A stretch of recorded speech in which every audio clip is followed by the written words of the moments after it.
pärast seda, kui me Brüsselis öö läbi nõu pidasime ja siis lõpuks ka otsustasime, siis mõne aja pärast võis jälle lugeda maailmalehtedest pealkirju, et ikka liiga vähe ja liiga hilja.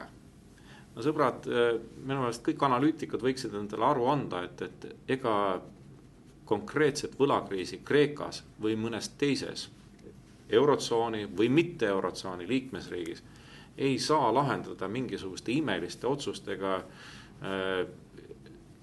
Eurogrupi tippkohtumisel või Euroopa Liidu ülemkogul või ka G20 kohtumisel, et need lahendused saavad ikkagi toimuda, aset leida nendes konkreetsetes liikmesriikides, kus on sügavad probleemid ja just need riigid peavad oma majanduse struktuuri oluliselt muutma.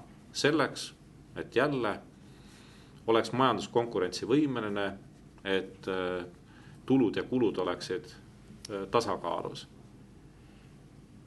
Ülemkogul me saame ainult aidata hädas olijaid, aidata neil neid struktuurseid reforme läbi viia. Ja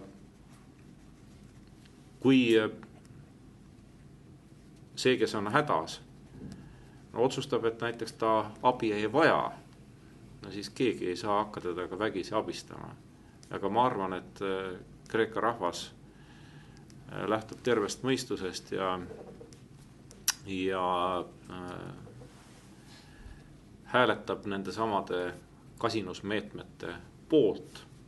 Küsimus pole selles, et kas nad tahavad abi saada abistajatelt või mitte. Ma arvan, et küllap tahetakse. Küsimus on eelkõige selles, kas abi eeltingimuseks, aga abi on ju teatavasti antakse ainult laenudele, et abi eeltingimusena tuleb rakendada kasinusmeetmeid ja need on need, mis rahvale ei meeldi.